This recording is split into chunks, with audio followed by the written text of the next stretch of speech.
ভ্রূণ উদ্ধার ঘিরে চাঞ্চল্য বাঁকুড়া পৌরসভার 6 নম্বর ওয়ার্ডের পালিতবাগান এলাকার বারুদ ক্লাবের নিকট। আজ দুপুরে স্থানীয়রা নর্দমার মধ্যে একটি প্লাস্টিকে মোড়া ভ্রূণ দেখতে পায়। পরে বাঁকুড়া সদর থানার পুলিশকে খবর দেওয়া হলে পুলিশ ভ্রূণটি উদ্ধার করে বাঁকুড়া সম্মিলনী মেডিকেল কলেজ ও হাসপাতালের মর্গে নিয়ে যায়। ভ্রূণ উদ্ধার ঘিরে এলাকায় চাঞ্চল্য ছড়ায়। স্থানীয়দের দাবি, তাদের পাড়ায় কেউ নিয়ে এসে এই ভ্রূণটি ফেলেছে। আনুমানিক 5 থেকে 6 মাসের হবে এই ভ্রূণটি। পুলিশ সঠিক তদন্ত করে সত্য উদ্ঘাটন করুক। আরামবাগ টাইমসের রিপোর্ট।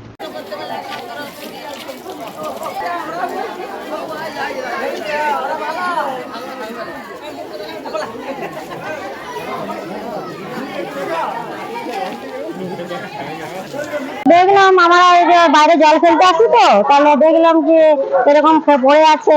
তারপরে আমাদের দেখে মনে হচ্ছে কি বেটে না বেটে, সবাই মিলে দেখলাম, ফটো তুললো সবাই। তারপরে দেখছি এরকম ঘৃণা কাজকে করেছে, জানি না আমাদের পাড়ার মধ্যে, কিন্তু খুবই খারাপ করেছে। আমার দেখে খুব খারাপ লাগছে। বাচ্চা ছেলেদের কারণ তো সবাইকার পায়ে, আমার বোনের এমনি হয়েছে, কিন্তু আমার দেখে খারাপ লাগছে।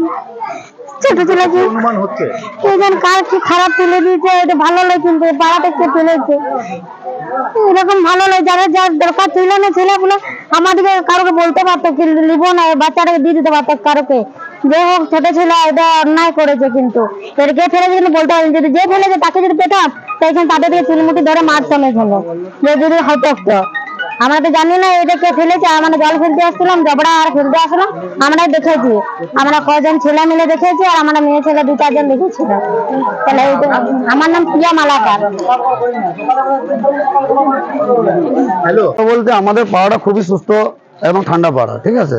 এটা কোনো বাইরের থেকে নিয়ে এসে এটা ফেলেছে, আবর্জনা মানে প্লাস্টিকে মুড়ে নিয়ে এসে ফেলেছে। দুটার সঙ্গে আমরা দেখছি যে একজন এখানে চান করতে গেল, তখন সে দেখলো প্লাস্টিকে মুড়া ছিল, প্লাস্টিকের মুড়ার ভিতর থেকে এটা বেরিয়েছে। বাচ্চাটা প্রায় 5 মাস থেকে 6 মাস, তার বেশি না। কি অনুমান করছেন এটা অনুমান বলতে এটা বেপারের থেকে নিয়ে এসে এখানে ফেলা হয়েছে। যেহেতু আমাদের এখানে বস্তি এলাকা, আমাদের এখানে কোনো সিসিটিভি কোনো কিছু আওতায় নাই, তো সেই কারণে অন্য পাড়ার থেকে নিয়ে এসে এখানে ফেলে দেওয়া হয়েছে। কি চাইছেন আমরা চাইছি এটা পুলিশ আসুক, পুলিশ এসে তদন্ত করুক, কেন এরকম নোংরামি কাজ হচ্ছে। এগুলো তো জঘন্যতম কাজ, তো এগুলো জঘন্য থেকে জঘন্যতম কাজ। আমার নাম অজিত দাস।